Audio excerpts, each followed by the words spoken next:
নিবিড় ভোটার তালিকা সংশোধন নিয়ে মানুষকে ভুল বোঝাচ্ছে তৃণমূল কংগ্রেস, অভিযোগ করলেন কেন্দ্রীয় শিক্ষা প্রতিমন্ত্রী ডক্টর সুকান্ত মজুমদার।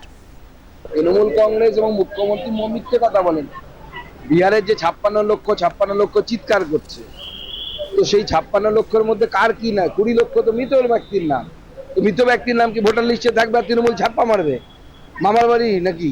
তাহলে 2002-03 তো ইন্টেন্সিভ রিভিশন হয়েছিল, তখন তো 40 লক্ষ বাংলার মানুষের নাম বাদ গেছিল। কই চেঁচাইনি তো তখন কেউ? 40 লক্ষ বাংলার ভোটারের নাম বাদ গেছিল। নেট অ্যাকচুয়ালি 60 লক্ষ বাদ গেছিল, 20 লক্ষ নতুন নাম অ্যাড হয়েছিল, যতদিন আমি মনে করতে পারছি।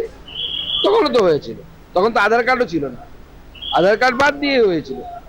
ইন্টেন্সিভ রিভিশন একটা ভোটার লিস্টের ব্যক্তি দেবে গণতান্ত্রিক দেশে, বিশেষ করে ভারতবর্ষের মতো দেশে অত্যন্ত গুরুত্বপূর্ণ একটি কাজ নির্বাচন কমিশনের। নির্বাচন কমিশন মাঝে মাঝে সেটা করে, একসময় 2 থেকে 3 বছর অন্তর অন্তর হতো, 20-22 বছর হয়েছে সেটা হয়।